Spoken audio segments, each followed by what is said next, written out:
It's great to be here.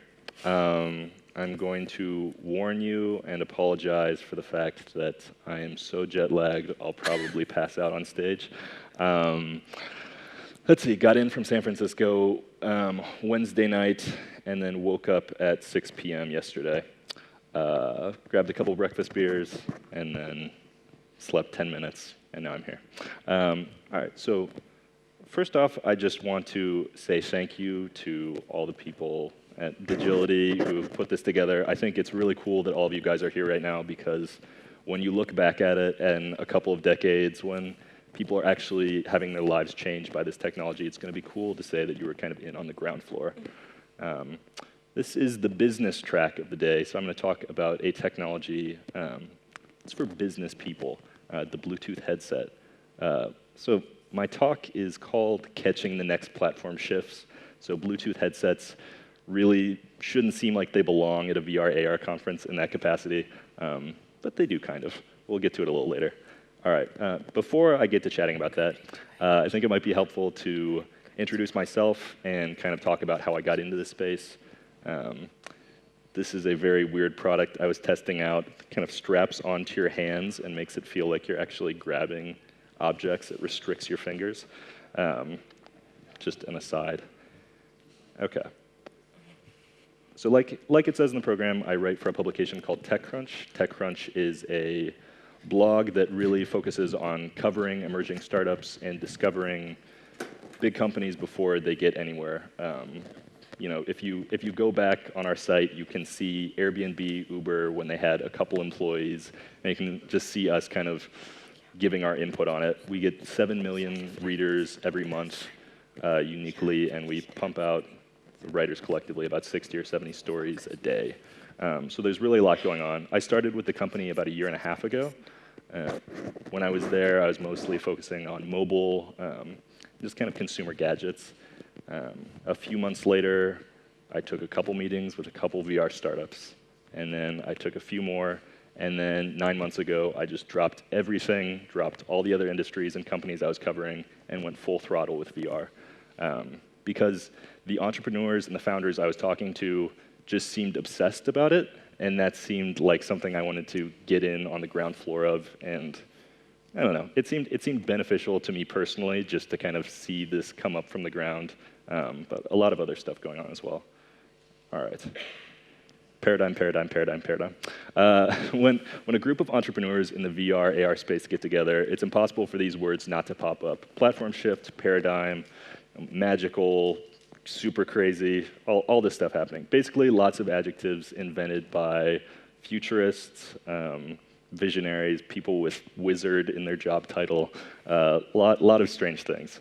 But the space is just so captivating that it really makes sense that this is happening, because it really signals something, and we're merging a medium we're used to called reality with something like mobile and desktop, which have always kind of made sense for the past couple decades. All right, so investment is pouring into VR and AR right now at a really crazy rate. Venture capitalists and the internal R&D budgets at some of these huge companies are just dropping tons of money into it. This graph, one of the more bullish ones, is talking about the entire industry being worth $150 billion by 2020. That kind of sounds like BS to me, just because that's a lot of money. But the point is, there's a lot of just numbers being thrown, and there's just so much excitement and energy about the space.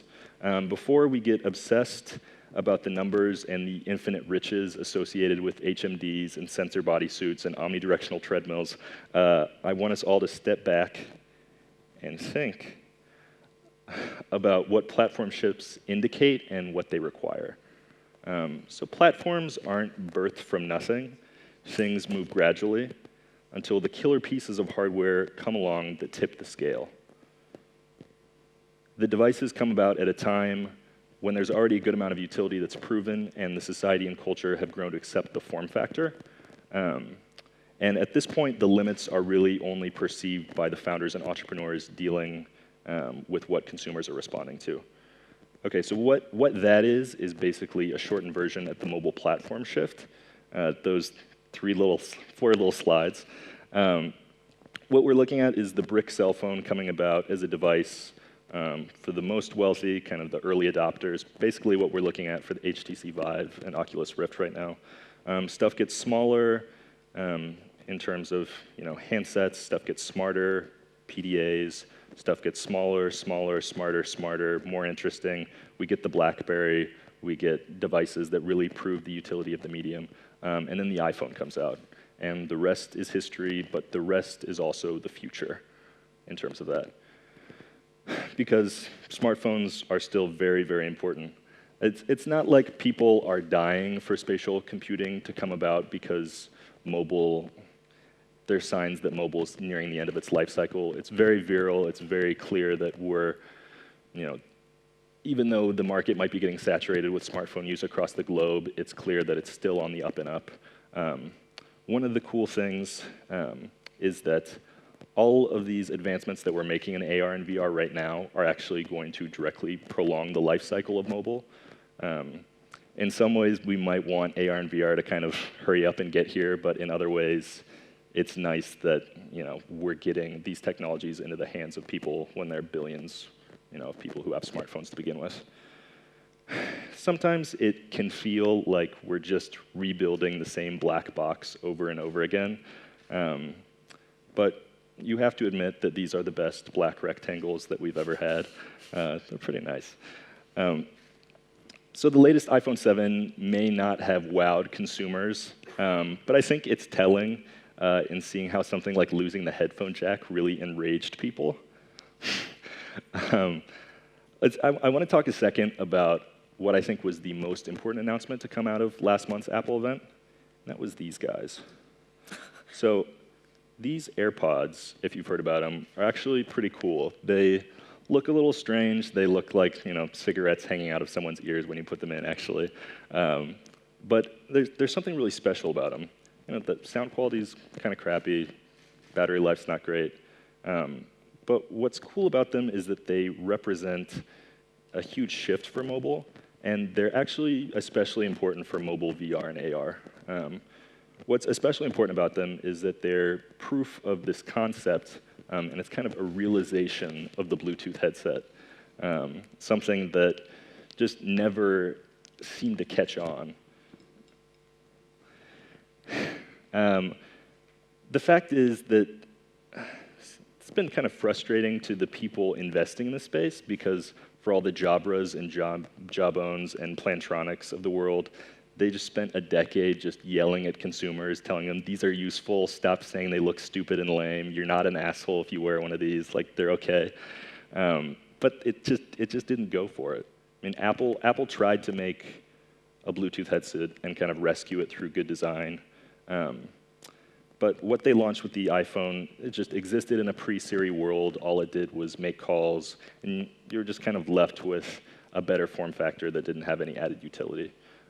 Apple didn't have any luck with it. They ended up discontinuing it within a year or two. So a huge part of the initial failing of Bluetooth headsets was the form factor. A good deal was missing utility, but a huge part of it was the fact that people couldn't adjust to the cultural implications of just kind of speaking into nothingness. Kind of looked like you had schizophrenia when you were using a Bluetooth headset. It's kind of a little odd. So all of this led to what seemed like an inevitable death. This is an actual story that came out in 2012. It's a nice family picture. There might have been something there with the Bluetooth headset, but for all intents and purposes, the failures just kind of piled on too thick. So it seemed like it was kind of in a period where nothing was going to happen. Eventually, great ideas get their second chance, though. And with the AirPods, it was not all because of the great design. It was actually because of a decision Apple made quite a few years earlier. When they launched the iPhone 3GS with an included headset, it was a wired headset that had a mic in it. And by seemingly taking a step back, they helped solve one of the biggest problems with Bluetooth headsets, which at that point was just the ability to be on a call and not seem weird. The cultural, societal implications. All of a sudden, people weren't left guessing what you were talking about on the subway because they saw you had headphones in and could tell you were just chatting on the phone. You weren't a zombie anymore. They're just a pair of headphones. Everyone knew what was up. hands-free calls became normal largely because Apple's white earbuds were in your ears in public, and that was normal. So this is the point of the platform shift that you need to be looking at with pretty laser-sharp focus, but we'll get back to it. So past the wired headset, the Bluetooth workout headphones that kind of prove the form factor, Siri made it a little less odd to keep asking your phone questions, so there's some stuff building. We're still not there yet in terms of everyday usage for stuff like Siri and voice recognition, but I have no doubt that as it enters kind of the next generation, Apple is going to figure out battery efficiency, and something like the AirPods will be always on, so you can just be walking down the street and say, "Hey Siri," and all of a sudden you'll be opened up to a world of information without even having to take your phone out of your pocket. So these hearables, poor Brad, these hearables are going to be devices that augment our world without screens. Additionally, no one has any idea how text entry is going to work on AR and VR without voice recognition, so we kind of need to be getting consumers on this train early and being sure that they like it, because otherwise, no one really knows what's up. Let's see. The real important lesson here is that it doesn't pay to be the Jabra or the Jawbone hawking the future and the next platform again and again to consumers if they don't want it. So you need to stop kind of thinking about disruption as something that's butting heads with consumer habits, and you need to work with them in more subtle ways towards this kind of greater goal. So the background to all of these slides is from this short film called Hyperreality, where this director Keiichi Matsuda, imagines this scenario where the digital and physical worlds are completely aligned. I see some people nodding heads. Have you guys seen this? Cool. I mean, so it's a little dystopian in nature and a little depressing, but I think the underlying message of the film kind of speaks to a sort of cultural sadness associated with adapting to a world that's kind of already been built for you, and that you feel like you don't have any role in shaping. I think that a lot of startup founders are kind of building for this kind of world right now, and we're running before we can walk in VR and AR and building metaverses before we fix basic interface 2D design that we don't really know about. So things may progress to this. If you've seen the thing, I kind of hope not, but it might get this way. But people don't want this right now. So instead of building people, going back to the metaphor, these crazy like Bluetooth headsets that are iterations, we kind of need to step back and give them the more accessible wired variety, which in this term is basically mobile. Right now, the gateway drug to great VR and AR is the smartphone, and that's a drug that we just need to keep smoking.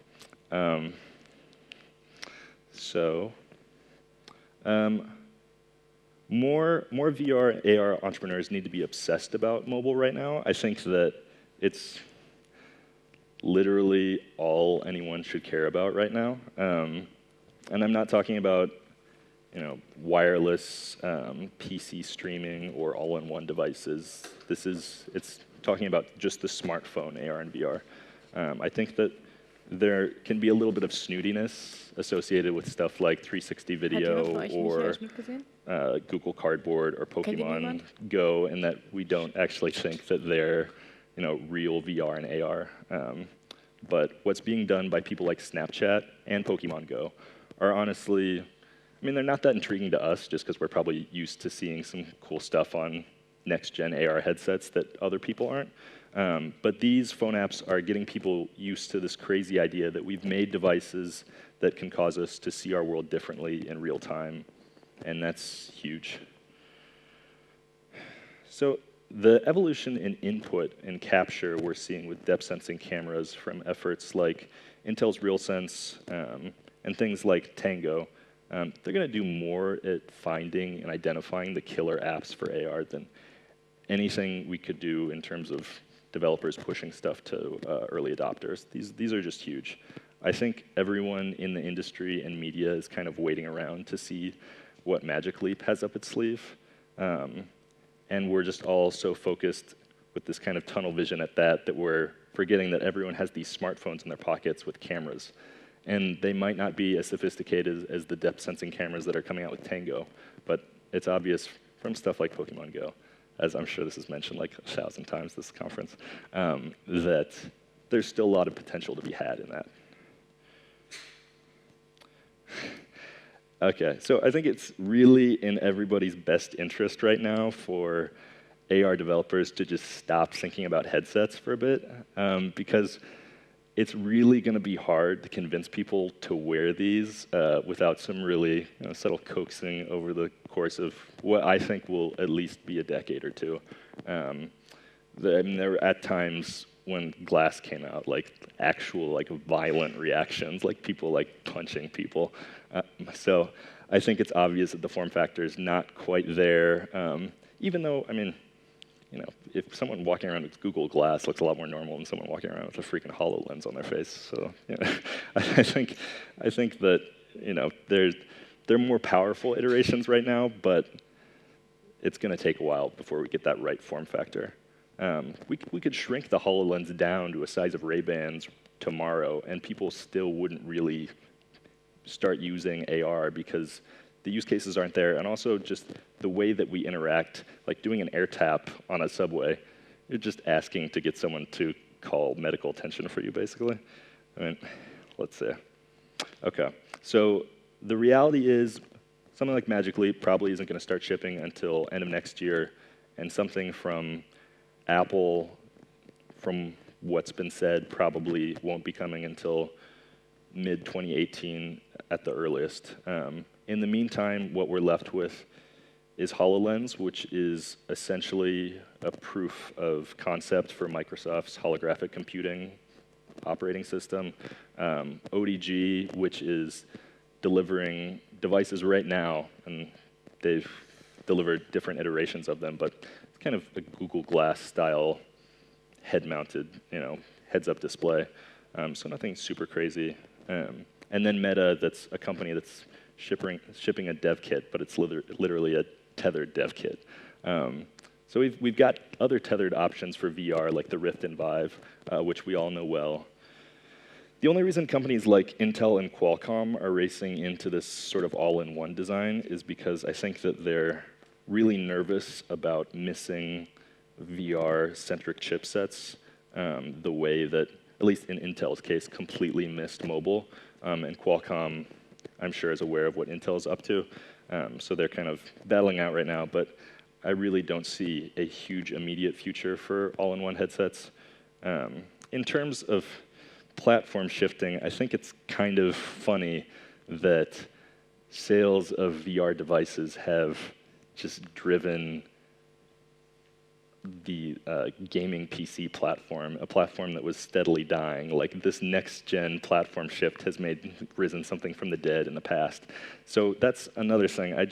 I feel like it makes sense for developers to be using these platforms that have early enabled things like positional tracking, and they're looking at building those into later mobile products. But in order to actually serve the future of the industry and grow the market size, I think startups really need to move to mobile. So I've been covering a lot of startups that are increasingly either backing up their VR experiences with content from more traditional sources, or they're really just pursuing mobile first in the first place. And that's really what I think everyone should be doing. Matterport's a really cool one. Some of you guys may know about it. I've been looking into it a lot. They do interior imaging and 3D modeling of properties for real estate viewings. So you can navigate the properties through a VR headset or on their mobile desktop viewer. I actually had them come to my apartment and do a scan of my place and wrote a story about kind of the process of going through everything. It's kind of interesting. I mean, it's a company that's super successful. They haven't even announced all the funding that they've raised, but they've raised at least $61 million. So they're doing all right. And let's see, in my story, they talked about how the properties they've scanned, they've already gotten upwards of 70 million kind of apartment tours that people have taken.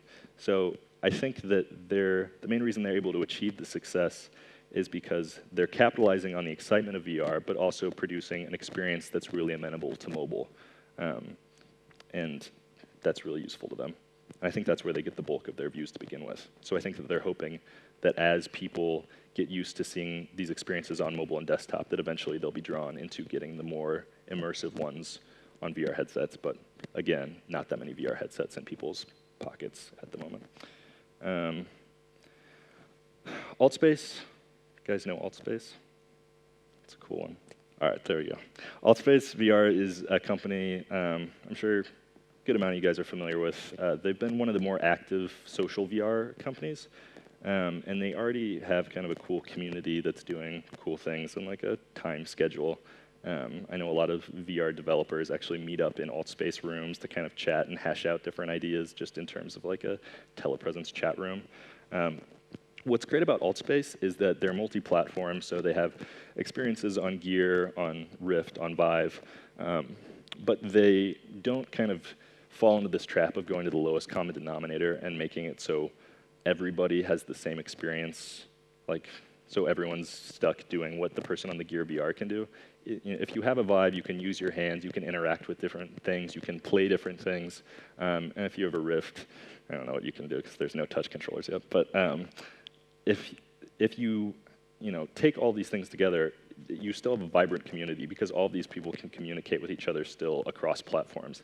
And I think that that's a mistake that a lot of other startups are making right now, in that they're kind of siloing their mobile VR users into this kind of also ran experience that doesn't have all of the excitement that their main product on Vive and Rift are for.